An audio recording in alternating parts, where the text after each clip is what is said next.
Welcome to Daring To, a podcast that finds out how CEOs and entrepreneurs navigate today's business world. The conventions they're breaking, the challenges they faced, and the decisions that they've made. And lastly, just what makes them different. Well, welcome to Daring To. The podcast is all about people that are daring to be different, to bring together an idea, a passion, or a belief about something that's really going to work. And today's guest, I tell you, today's guest is really interesting for a number of reasons. So I'm delighted to welcome Liam Hayes. He's the founder of TrainMyAthlete. Liam, welcome. Thanks, Rita. Thanks for having me. I'm delighted. So, listeners, just so you know, normally when I get ready for a podcast, I research the person that's going to be on the show. I learn all about them. But TrainMyAthlete made me do something which I haven't done for a long time this morning. And I'm feeling a bit of pain right now, Liam. I just want you to know that, okay? Because I ended up going to do some exercise this morning.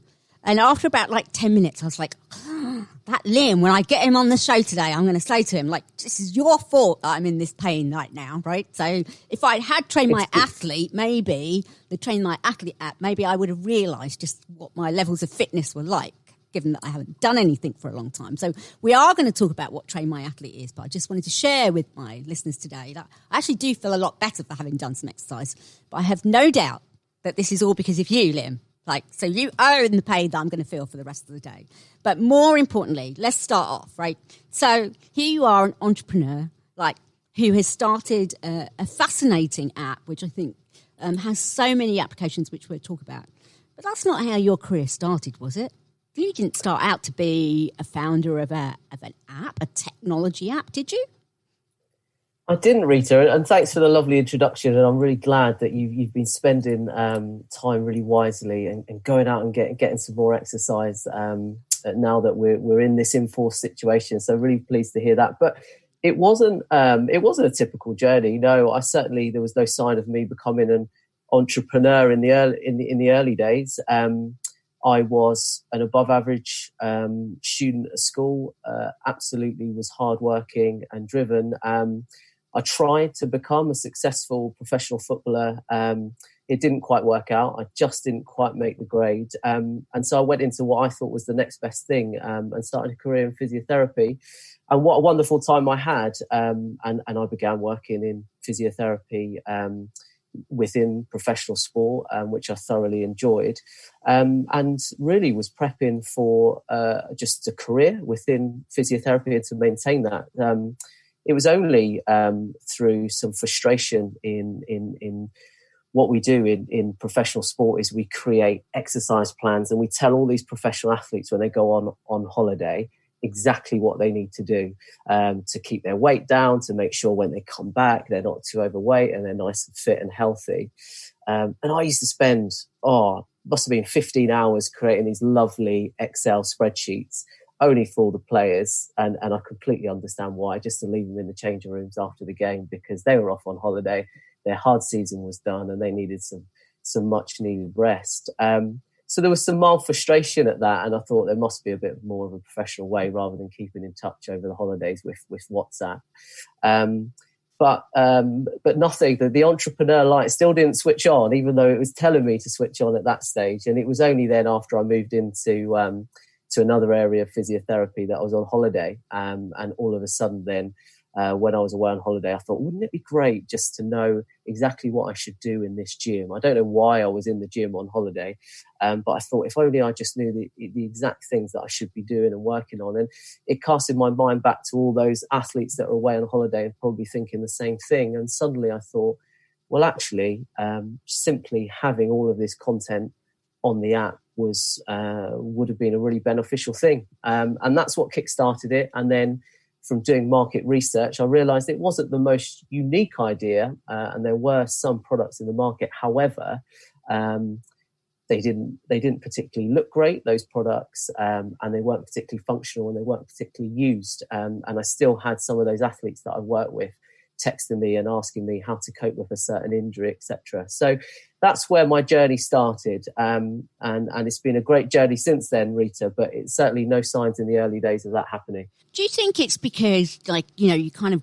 grown up using apps that it kind of connected with you that there must be a way of putting all of these disparate information, data sources together, because it surprises me that in the elite athlete world that hadn't been thought of before. If you think about just how much it costs to have somebody that's injured on a team, or just an individual professional athlete on their own, once they're injured or, not able to play for whatever reasons, because they got sick or whatever, and that costs a lot of money. So I'm really surprised that hadn't been thought of before. And as you sort of say, yes, it was, but yours is been touted as, right, the fastest growing, most affordable solution that's out there. So why is it that what was it that you did that enabled you to create something that's actually not only affordable, but, is clearly being seen as something that's market leading? Is that because you've got an understanding of apps, or just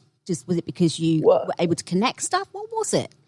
Well, no, actually. So no understanding of how to code myself, although we've been brought up in a generation where now over the last decade, apps are ubiquitous and everywhere around us. But it's an interesting one in professional sport, because even the most elite, whether it be in football in terms of Champions League winning sides, still using platforms at the time like WhatsApp, some of the best athletes in the world. And I don't know why that didn't evolve. I guess sometimes it's to do with habit and being used to working with one successful way and not wanting to change that. But I think there's subsequently been quite a shift where we're now able to give so much data, and data is really important in professional sport, whether it be, which is part of what TrainMyAthlete does to analyze and predict risk of injury, for example. And that's really important, because you want your best players to be playing and be fit and healthy for a club to be successful. But I think mostly it was the elite clubs who were able to afford this technology or embrace and have that extra money to put into that technology. So the clubs that I was working with didn't have that ability to collect that data. And it was then that I realized, well, actually, that's where the need is. That's where the demand is how do we take something that only the top 2% of sports institutions can afford and give that to other clubs? And with no knowledge of coding, I literally just went through all of any existing contacts, internet searches, Google searches, and I just had a whole host of conversations with app designers and creators. And it was just really important for me to ensure that the ones that I did choose completely understood the idea and my vision and were the right people. And we're very fortunate in that we've built a very close relationship subsequently with that. But it was something that really was waiting to happen. And the name of your podcast is Daring Too. And once the light bulb did go off, I just thought, do you know what? I think that we can achieve this, and we can dare to make something better, make something faster, and disrupt the market in that front. And it's been a wonderful journey since. But for anyone listening who's just thinking that they've got that unique idea, I just would urge. I was someone who had no idea about coding, had no background in entrepreneurship, really had no savings, but I just felt so strongly about the idea that autopilot took over, and I felt it was just had to be, and I was going to break down every barrier that came in front of me, or learn as much as I could to get to that end destination. So it really was a surprise to me that I had that drive and ambition inside of me. But I think I was just so confident in the idea and confident in what the market needed. It brought me to this coming together, really. To talk about some of those barriers, right? Because it must have been hard. There you were a physiotherapist, a great job, you knew where your income was coming from. You were well respected. You got to work with some great athletes. You got to work with some people just, general people as well. And it was secure, it's safe. And there you go, you're passionate about an idea. Some people will be listening like, oh yeah, lucky dude, right? Just happened to have luck on his side and, voila, it happened. But I'm sure it wasn't all plain sailing. So what were some of the hardest barriers that you had to overcome? Well, money was the number one barrier. I didn't have a network or any access to somebody who could invest on a whim and give me that ability just to put that idea into fruition. So that was the biggest barrier at first that I came across. And my answer to that was to think that, well, actually, what I need to do is get saving. So I moved back in to my parents' house. I got a physiotherapy job that was 2 minutes away, so I cut down on commuting costs like petrol, etc.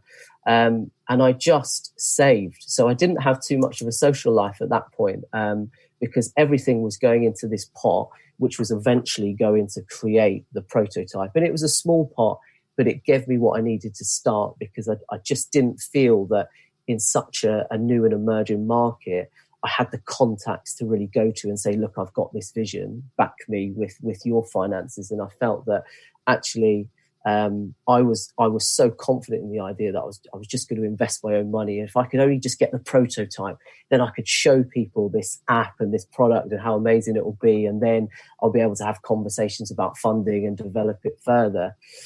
So that was my biggest one. And there was plenty of low moments. There were plenty of times where I really financially thought, this is very tricky now because it takes a lot to kickstart that process. Mm-hmm. But I think that's where maybe a skill that I didn't realize that I had in terms of that every entrepreneur should have. And it's that just that inner resilience, just to keep on going and to keep confidence in your vision and to make sure that you're still planning for that vision. And then once I developed the prototype, the next barrier was that I think I noted down, I think I got rejected. The idea, I got told, no, it wasn't a good idea, I think 24 times. So I got myself in front of wow. 24. And I still remember it. And it's an incredible source of motivation. And I understood each of the 24 reasons why I was told no. Perhaps on reflection, looking back, I was just I wasn't a well-oiled machine that time. I was presenting in a very informal manner, I guess, mm-hmm. And perhaps I didn't have that knowledge and the depth that I needed to be able to really sell that vision to an entrepreneur. And why should I invest in Liam? I felt very investable, but I could understand that with no previous kind of experience in the area of entrepreneurship and setting up businesses, I could understand. But it never deterred me, that resilience. I felt sad for a day after being told no, and then it was a case, what's the next plan? Where's my next meeting? I've got another investor meeting to come. And after the 24th, there was one moment in me in which I did some serious reflection where I thought, is this a good idea? Am I just completely believing my own ambition and my own vision too much? And do these guys have a point? And I subsequently believed, no, I do. And I never at any point thought, do you know what, this is it. And it was 2 weeks later, because I, just to go back, I developed the prototype and I had sent out some messages through LinkedIn, which is a great way to connect with professionals in your industry. To professional clubs, would they like to try my app? And some of them just really out of kindness said, yeah, sure. And then within 2 or 3 weeks, there was orders coming in for my app from the Premier League right the way through the English League. And it was just the prototype at this stage. So so I'd got through that, and I'd been kind of managing these clients from my bedroom effectively. Got the 24th rejection, had some serious self-reflection, but still wanted to pursue it. And then 2 weeks later, a professional footballer rang who had got in touch and had said, I really like this app. what is your vision for it? What do you plan of doing it? And I told them a little bit about my troubles and how I needed to get access to money to really develop my idea. And that's how it came about. That's how funding came about, which was crucial to go on to develop the data analytics platform that we have now. It was just that phone call which essentially changed the direction of everything. I feel like, looking back, that I hope that I created that luck and that they liked me and the product enough to be able to do that. But it was a defining moment, and it just made me think that all of those low points, from rejection to how am I going to scale up a business, little old me with no experience, it was just all of those emotions culminated together to think I was so right just to carry on and persevering through. So that was that journey, and that was some of the barriers that I faced. And once I'd kind of got over that wall, there's still, every day is still learning, and there's still mistakes. But I feel like I've gone past the point of return now, and that hard work and that ambition and that just courage to carry on really got me through. And it's not something before I started that journey, I would have told you that I would have had. It was just complete conviction in that idea at the time. So anyone out there who does feel like that they've come across those barriers and they don't have that pot of cash to develop, keep going. Just keep going. Believe in your idea, and I do believe you'll create that luck. Certainly I did. Well, and look, you know, TrainMyAthlete has worked with some of the top Premier League, football teams, right? You've worked with like Chelsea, and I hate to say these names because like they're not my team. I want to know where Arsenal are. Like, so Arsenal Football Club, if you are listening today, I suggest you contact TrainMyAthlete because we need help as a club, as a fan for a long time. But that in itself is affirmation, really, that there's real value to have in sort of bringing all these data points together, because what you're actually doing is not just sort of bringing in fitness, like talk a little bit about what it is, because I'm like, well, what do you mean by like a wearable GPS? Like, I don't even know where I'm going on a good day. Never mind about using a GPS to get from like A to B. Like, how do you use it to get data on like all kinds of things? Explain it to a person like me. Essentially, we collect 3 types of data that's really important for medical teams, sports science teams, and coaching teams to make a decision on an athlete, whether that's that they should train hard today, they should take it easy from training because they might be a little bit at risk of injury, or they're ready to perform at their best of the ability. And those 3 facets are taken from GPS data. So anyone who watches sports, when they score a goal, when they take off their shirt, you might see that they've got that sports bra type vest on underneath, and that contains a GPS tracking device, and that will give the club information on how much distance that player has covered during a game, how fast they've been running, how many sprints they've done.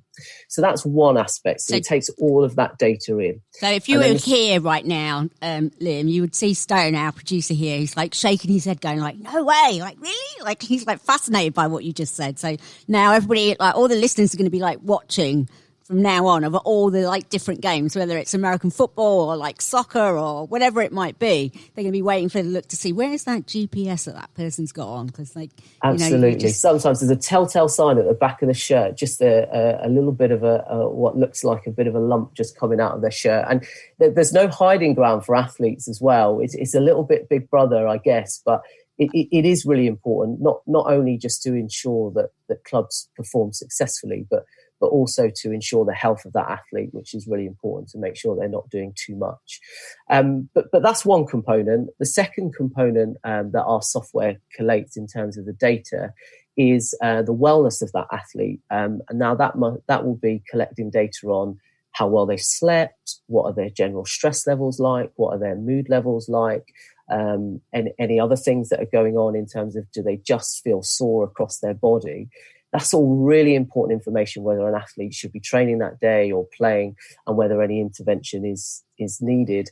And combining those data and statistics, we provide the visualizations of to those medical teams, so they can see visually whether they've covered too much distance or they haven't slept well last night. Let's have a chat with them. What should we do?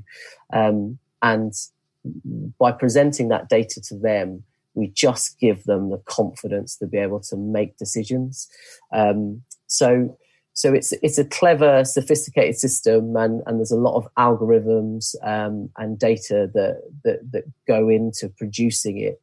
But it's something that really most professional sports teams will be using now, or will be looking to invest in to use, because if we look at the COVID-19, it's completely changed the landscape of professional sport. So some of those things that we were talking about, particularly the wellness side of the game, normally what would happen is you turn up to training that day and a sports scientist would come in face to face, close to you, and ask you, how well did you sleep last night? How's your mood levels? How's your energy levels, etc. Now, people are working from home effectively. Athletes are working from home. So there needs to be a way to collect that data. And we do that through the players having access to the app and being able to answer all their questions and be able to keep in touch with their coaches and their managers through the app. So even with the player at home and not at the training ground, you can still get that quality care from all of the medical team and the sports scientists who are able to see all of the data coming in at the time. And there's been a lot of talk about that recently. I mean, particularly here in the US, with a lot of sports, obviously, as around the world, that have been stopped, the NFL and all the other sort of like baseball teams, etc. Those teams, those players are finding it really hard, I think, not to be in that sort of like face-to-face environment and thinking about how do you keep them motivated? How do you keep them focused on staying fit, looking after themselves, like mentally prepared during this time period? And it sounds like this is a great way to sort of connect them to keeping that contact in a way, albeit virtually. That's right. Every morning, those athletes who are using TrainMyAthlete will wake up and they'll get a notification and it will be, here's what you need to do today. Here's what you need to eat today. And then there'll be all of those questions that we talked about how they're feeling, and they can upload videos. They can tell those clubs, the backroom team of those clubs, how well they're doing, how well they're feeling. And it's a very strange situation at the moment, because clubs are so used to being able to see players face to face and just to know how they're feeling. Now all of those clubs are having to reorganize how they do that and how they do that effectively. So it's an interesting time, and it will be fascinating now when players start to come back in to the training ground, how much they've been able to replicate what they would normally do on the training field from home. And you've got to remember that these athletes love structure, and they're used to being told what they need to be doing every day. And being away from that and the kind of the banter in the locker room or in the changing rooms is really hard. So their stress levels and their anxiety levels being away from the game are likely to be higher, and that's where TrainMyAthlete really comes into play, because it can be a really powerful connecting tool. And initially, it was designed to make sure that they had that communication when they went off on holiday in the off season. Now, in this unforeseen pandemic, it's played a really important role in making sure that those players are okay, both physically and mentally, through the software. So that's been really interesting, how we didn't realize what was going to happen, because the first thing that you think when professional sport shuts down across the world is that budgets are frozen. So that's difficult for us when we're trying to sell a product into those clubs. Mm-hmm. We've then found this niche whereby actually we are still very much needed, because we are that powerful communication tool, that lifeline to keep that contact in a professional way that can be recorded and analysed between athlete and coach, or athlete and physiotherapist. So it's been fascinating how quickly we've adapted. And I know I've listened to some of your more recent podcasts since the pandemic has happened. And it's been a wonderful time to give business that reflection and what are we going to do after this? How are we going to change our business model? In a really good way, we've not had a great deal of time because we've seen a lot of organizations come to us to have this software to use. So we would have, in some ways, we would never have predicted the kind of success we've had through this pandemic. So it's an unusual time, but we've been very fortunate, I think. So I've got a question. I mean, a lot of this is around well-being, right? I mean, ultimately, whether it's Absolutely. About their sort of nutrition or their fitness levels or, how they are, ultimately it's about well-being. Now, companies today, beyond the sort of the sports arena, just companies at large, have become much, much more focused on employee well-being and mental health and making sure that people aren't, sleeping well, eating well, making sure that they're taking care of themselves, doing physical exercise, yes, like myself this morning, realising that that's a positive thing to be doing. Do you see benefits of like the TrainMyAthlete for that kind of thing, for like CEOs and other leaders and just employees in general? I'm curious as to see the application of what you guys have from a data standpoint. Could you see it in that sort of area? Absolutely, I could. It's so transferable. And really, the management of your staff, whatever industry you're in, isn't too dissimilar to the management of athletes. You need to keep them, it's in your interest to keep them happy, to keep them performing well. And by ensuring that is the keys to that, the key pillars of that is ensuring that they've got good mental health and good physical health. Now, our application, in my opinion, is easily transferable to that. And I think if you're in a good place physically and mentally, then you're going to perform well, whether you're a professional athlete or whether you're a CEO of a company or whether you're a receptionist of that CEO's company. So I think in looking across the landscape, there are more things happening now on focus on employee well-being, as you said, than there ever has. And I think that will only continue. And I think it should just become the norm across industry that there are things in place to allow those workers to be both mentally and physically fit. In the next year or so, you may well see that we start to work into those markets, which is really exciting. And it's not something that's gone unnoticed by us. And I had a brief spell myself as a physiotherapist within occupational health. So I know full well the types of stresses and anxieties we can get through work, and having a very quick acting alert system to get the support and help you need, however big or little, is really important. So I completely agree. So I like this concept of this alert system that you talk about, which is obviously useful, very highly useful for COVID-19, being able to like spot maybe when sports does restart, particularly those that involve bringing teams together, that this would be a way to sort of spot signs that somebody may be a potential risk, somebody may have actually be suffering from COVID-19 and being able to like nip that in the bud, or at least be aware of it so that you can manage that going forward. So this kind of alert system that's in there, how are companies, the sort of the sports teams reacting to that? How are you seeing that being used by them right now? Are you seeing them applying that in how they're doing that virtually right now?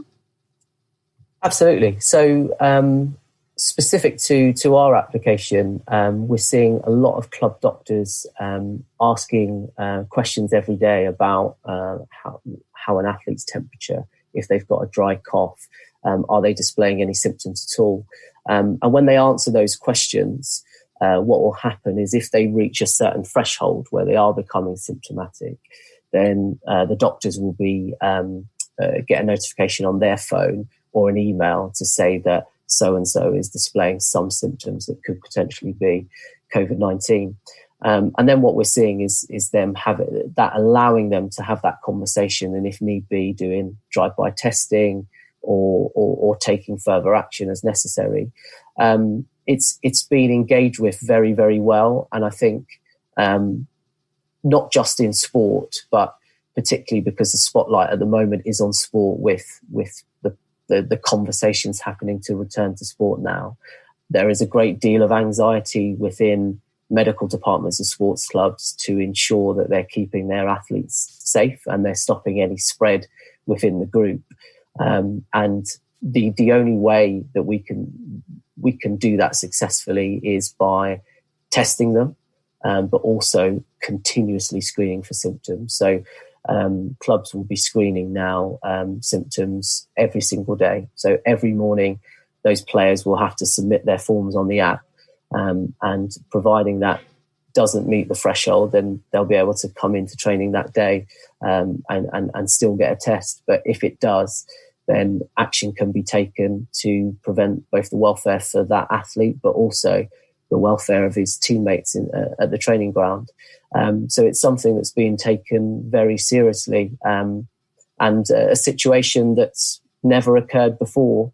But something that will change the way that sports medicine departments work forever, really. It's going to have that kind of profound effect. But these guys are the best in the business, and they're certainly taking this situation very seriously. And from my own personal perspective, it's really lovely to see a technology that we've created just play a small part in helping that. And if that helps clubs get back to training and a little part in getting back to professional sport, then it's a really lovely feeling. Yeah. Well, we talked a lot now about the sort of the preventative side of how the app can help sort of prevent things, or at least like the warning signals, if you like. Let's flip it a little bit and talk about the performance side. So a lot of these algorithms that you've got are obviously accumulating lots of data on individuals and on situations. And I watched a video about Gateshead Football Club and how the players were actually talking about it enhancing their performance levels and making them strive for more. So how much of it would you say helps individuals rechannel, if you like, what their possibilities could be in terms of, almost, I guess, pushing them to be even better than they are? Are you finding that through some of the data that you're gathering, or the individuals are getting from the TrainMyAthlete app? Absolutely, and Gateshead are a good example. They hadn't used GPS technology before, and suddenly the players were able to get all of this data on their own performance to their phone, and their performances post-pandemic really, really improved. And part of the reason why, in speaking to the coaching team, was there was this thirst from the players to know how they did, what was the data for that game or that training, and the competitive nature of comparing to their colleagues. And I think professional athletes have that natural attribute of striving to be the best or better. And suddenly now, in this day and age, they can have access where a previous generation didn't to data, which then fundamentally they might not have been aware of. They might have not realized that they don't cover as much distance as someone else during a game because their mind is on other things. So they can then put that into practice in training, and coaches can identify that and almost improve their coaching style to get the best out of that player. So I think it's played a huge role, both for Gateshead, but just generally GPS and wearable technology has changed the way athletes think about themselves. On one sense, there's no hiding ground, so it can seem a bit intrusive, and it's not always a complete replication of a performance. You might have someone who runs 20 kilometers, but can't kick a football all game, and you might have someone who's ran 10 kilometers and has scored 3 goals and has had a huge impact on the game.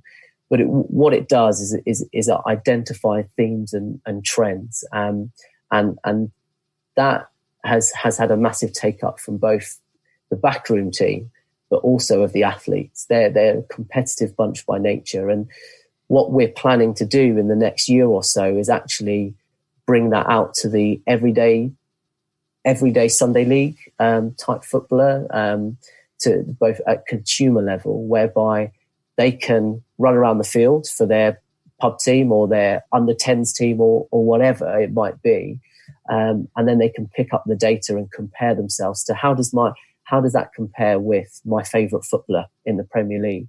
There's going to be so many like mums and dads and kids who are going to be like on that, right? Everyone's going to have their favourite like player or team. Or I can see that being, I can almost see a fantasy league football thing being started there in itself. Yeah, you've got it, and it's wonderful for 2 reasons. One, to see how good you are, or where you maybe need to improve, or where you need to go, but also to get an admiration of just how good these athletes are and why they've got to where they are. And on the whole, they are, and I mean this across professional sport of all disciplines, the level of dedication to their chosen sport is something that is inspiring. And particularly entrepreneurs can take from that, because if you can get that level of dedication that those athletes show towards their sport and put that towards your chosen idea, well, it's a win-win situation. But I look forward to seeing how that goes when we do eventually get that over the line. It'll be really interesting and fun as well. So let's talk a little bit about that 2 comments that you just made. One that we're going to come back to, but the one I want to pick up right now is this whole idea of like the level of dedication and the inspiration that these athletes have. What do you think is applicable to leadership today in any kind of facet, or, whether it's in a sports environment, in a corporate environment, in a non-profit institutional environment? There must be some capabilities that you are seeing through the data that you're gathering. You've talked about one of them, around sort of like this dedication. Are there others that you'd say, hey, these are things that like are real capabilities that make people successful? I think there's a really interesting link here, because when we look at now inspiring leaders or managers within, let's just say, the English Premier League, those type of managers were previously types like Sir Alex Ferguson, we'd think straight away, and the type of character he was, which might be potentially, and I don't know, but potentially quite cold, wouldn't be afraid to give you a good kick up the bum if you needed it. And there was almost that fear factor that it inspired players to want to kind of impress for them. But this next generation of coaches, and particularly people talk about Jurgen Klopp at Liverpool, mm-hmm.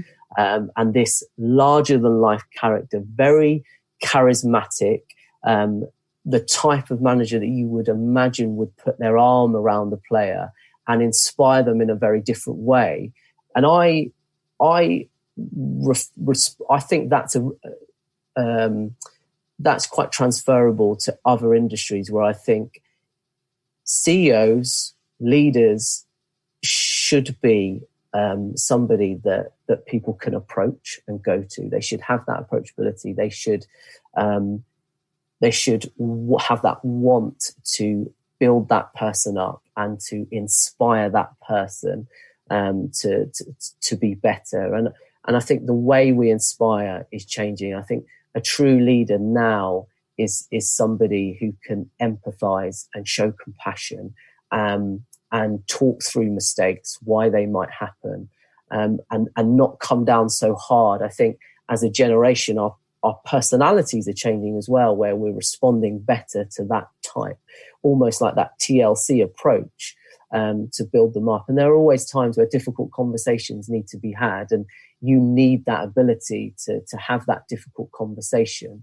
But truly understanding your employees is the most important. Knowing when they're sad, and that is not the time to have a really difficult discussion with them, and trying to build them up and work through these issues. And I think, in my opinion, and the type of leader that I am trying to be and will try to be in the future, is one that inspires through showing them my own personal dedication, my own personal resilience, but also being able to have a conversation, put your arm around that person if they're not having a great time, or they've made a mistake and have not been successful, and working that through with them. I think patience is key.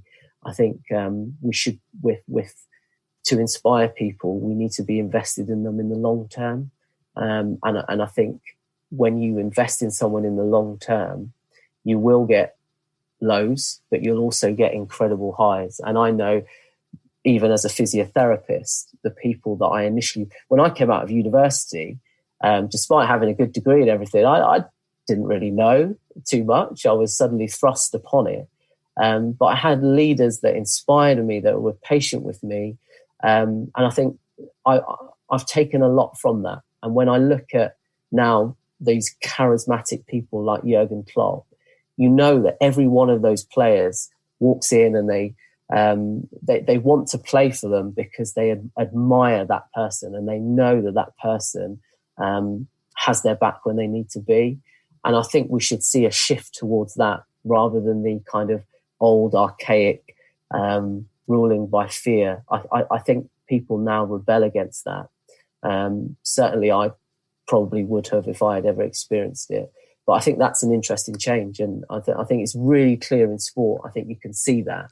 And I think within different industries, I think those who are the most charismatic and understanding of their employees and the demands and the pressures that they're under will be the most successful. Do you know what? I get more and more inspired when I do these podcasts of hearing from the leaders of the future, because it's people like yourself, you know, the younger ones that are coming in, that are actually really articulating a vision for leadership of the future. And it sort of like, it blows me away because it makes me so hopeful for what leadership can and should be. And that's not to discount the leaders that are in place today, because there are many great leaders. But you know, some of the things that you talk about, the empathy, the passion, the humbleness, the willingness to sort of like be invested, they are all so important in qualities of leaders today, that it humbles me to hear like talented people that are potentially the leaders of the future. Well, you're a leader now, but you know, hopefully doing it broader and better. So for anybody that's listening today that is a leader, is a CEO, or is passionate about that, then you know, I always have my little rewind moments on my podcast, and I think that was a rewind moment to listen to. And you know, my only thing about Jurgen is like, he was with the wrong team. I would have liked him to be with Arsenal, but we'll move swiftly on from that, okay? To let's talk about, we've kind of skirted around it a little bit, but this idea that, you know, wearable technology, how do you get people comfortable with the fact that it's not a big brother, that it's not intrusive? I mean, how do you sell that to people? Because there is that bit to it, right? My God, somebody's going to be watching what I'm eating every day, or like how many hours I'm training, and I just want to have a day off and I don't want anyone to know what I'm doing. How have you addressed that challenge? Well, there's a really important point to start with, and that is that players actually need to consent to this. So even though we're selling a product to, I guess, the medical departments who very, very much want this type of data, the players still need to consent to that data, and they should rightly understand where that data is going, and that data should be kept within the confines of that club, etc. So that's a really important point, that the players should be always kept informed of that data and what type of data it's collected. On the whole, it's true that athletes are very on board with it. It inevitably helps improve both their performance, but also can play a critical role in stopping them from getting injured. So it's within their interest to be completely engaged in it. But that being said, I think it's it's really important. And as the CEO of TrainMyAthlete, a kind of an analytics software company, I'm quite happy to say that data is not the be all and end all.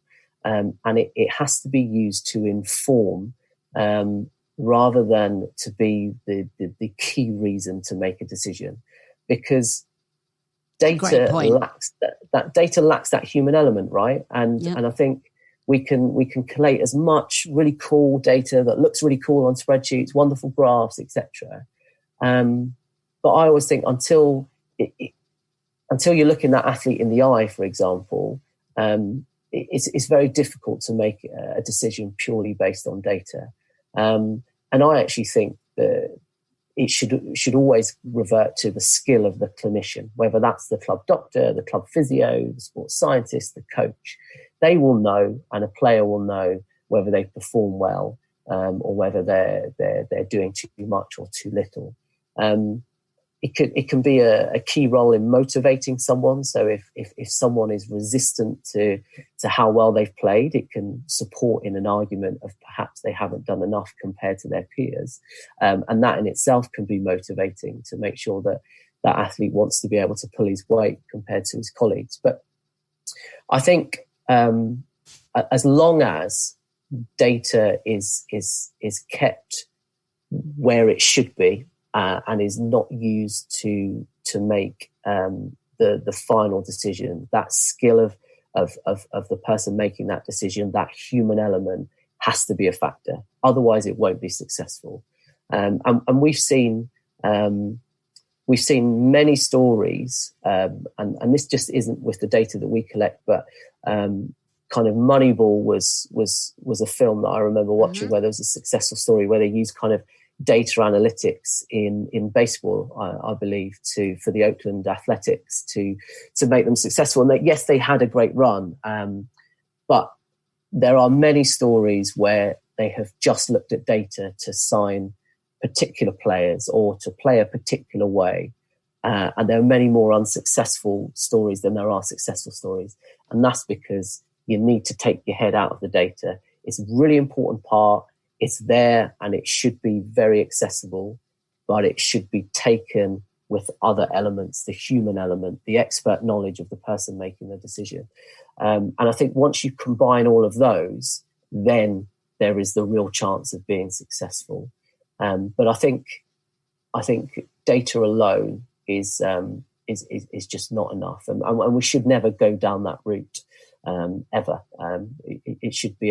It should be a handrail, not a handcuff. That's a great analogy to put for the use of data. Absolutely brilliant. It is like Stone's writing that down. So we always like to we always give credit when we hear something that we like. So both of us are going that's one we're going to use in the future.